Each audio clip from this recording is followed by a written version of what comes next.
Hey guys, welcome back to my channel. This episode of creating my dream bedroom is probably the one I've been most excited for. The first step would be to actually decide what I wanted. I looked online. I didn't really find anything that I was in love with, so I decided to DIY something and show you guys because this is a DIY channel. A friend of mine sent me a book headboard that I really liked, but for some reason I really wanted to paint something on the wall. I know that means that I can't move it, but I didn't move my bed for the first 13 years that we lived here, so why would I move it again? After you see what I went through to rearrange this room, you'll know why I don't want to move my bed again. Now, before I could actually paint anything, I had to figure out where I wanted to paint it. That meant rearranging my room more times than I care to admit. Let's see how that went.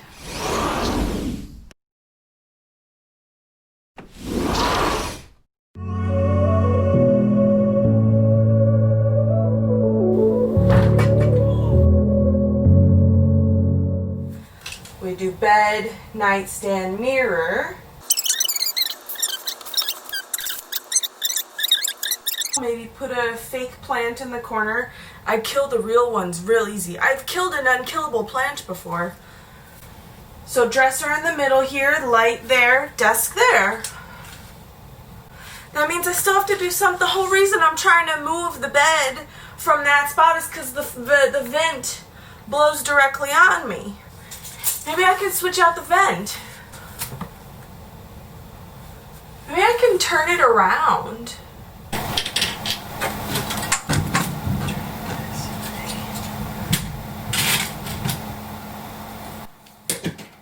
Hey! I fixed it! I can put the bed on the other wall now! And turn the AC back on. Alright. We are officially starting project number 2 of redoing my bedroom. First step is determining how high I want the headboard to go. General rule for a headboard is you can go as tall as you want as long as it is not taller than the bed is long. Hello, can I help you with something? Are you just exploring? Exploring? Yeah? Okay, you can stay. Okay, so the height of the mattress, 21 inches is here. I definitely want to do something more like this. The bed is 80 inches long, so technically I could, go all the way up to there. Maybe here, 64? I like that. We'll do 64 inches high. For the width of the headboard, you don't want to go more than 3 inches more than the bed width total. So we want to go maximum 54 inches wide. Now with the nightstand and the door there, we're going to have to do some more measurements.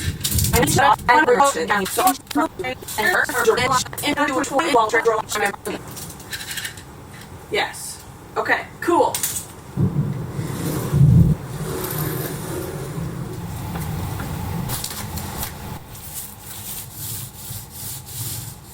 Oh, be careful when you get to the edges.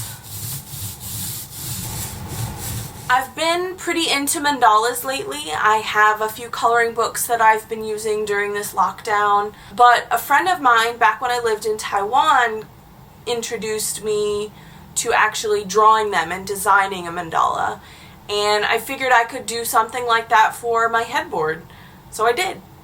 I actually created a bonus video for you guys if you sign up for my newsletter. The bonus video is all about how I created this mandala in particular, but it's also more general tips and things like that on how to create your own mandala. If you do sign up for the newsletter, you will get that video as well as the mandala template that I'm using in that video. The link to sign up for the newsletter is in the description box below. Now this took me about 7 hours from start to finish, so I'm gonna speed this up a little bit for you guys. The first step would be to figure out where the center of your mandala will be. As you can see, mine is a little bit off center. I didn't want it to be smack dab in the middle. From that center point, I'm going to create basically a simpler version of the mandala template. Now, I don't have a compass quite big enough for the wall, so I had to create a really big compass. It's actually pretty simple. All you need is a push pin, a number 2 pencil, and some string or twine or something like that. I'm actually using floral wire. What you want to do is tie your string around the push pin, or twist it in my case, and measure out how big the biggest circle of your mandala will be. Then you're going to tie or twist it around your pencil at that exact length. Voila, a large compass. I really only drew dashes around the circle at about the points that I thought the points of my mandala were going to be. I went straight down from my center point and horizontal from my center point. I then did lines at a 45-degree angle from both of those. I basically divided my circle into 16 pieces. The next step is to sketch out your mandala. Now, I only did the big shapes as I wanted it to be a little bit more organic when I got down to the details. If you're going to do this at some point or another, or anything similar to this, a wall mural, I do have a tip for you. Make sure you sketch as lightly as possible, but as accurately as possible. You want to be able to paint over your lines with your design, or be able to erase the pencil marks once you're finished. I know you can't really see what I'm doing on camera, so I want to give you a close-up of what I've done so far. You can see the large shapes that I've sketched out, of course, but you can also see the lines and the partial circles from the mandala template that I created. When I finally started painting, I limited myself to those big shapes again. I was referencing my mandala that I created in that bonus video for you, but I knew I wanted to adjust it a little bit. So I have a second one here that I created previously. Once I had those big shapes done, I went back in and freehanded the details.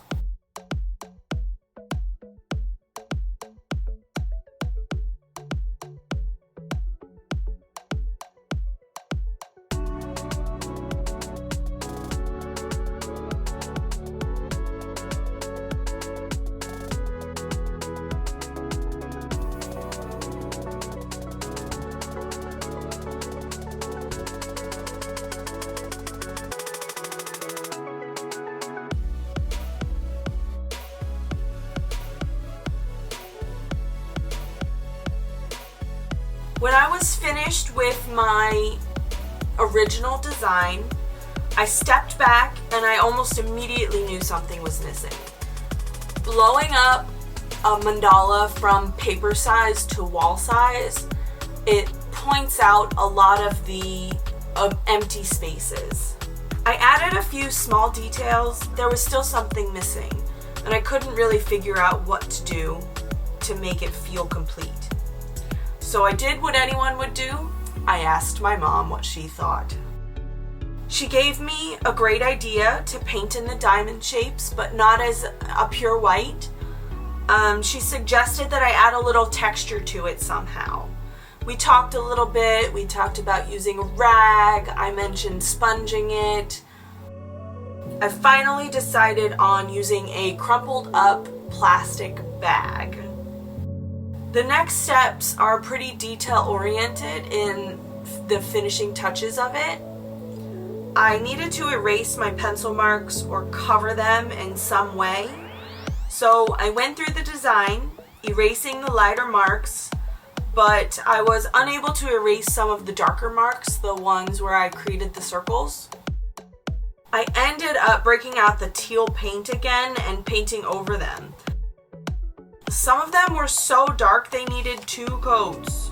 That's why my tip this episode is to draw as lightly as possible. I did take it a little too far and let my inner perfectionist be free. And I painted over some of the white lines I thought were bad and then went back in and redid them. Don't be ashamed if you do this though.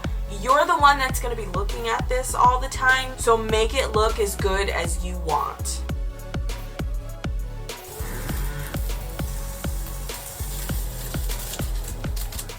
I am so in love with how this turned out. I really impressed myself with this one. I do think it's still missing something though. Some of the things that I have thought about are adding in some more design elements, maybe some triangles or squares or something of the sort. I've also thought about adding trim around it just to give it a little bit more definition. What do you think? Do you think I should add some more design elements? Do you think I should add the trim? Do you have another idea? Leave a comment below and tell me what you think. While you're down there, subscribe and hit the little notification bell so you get all my new videos.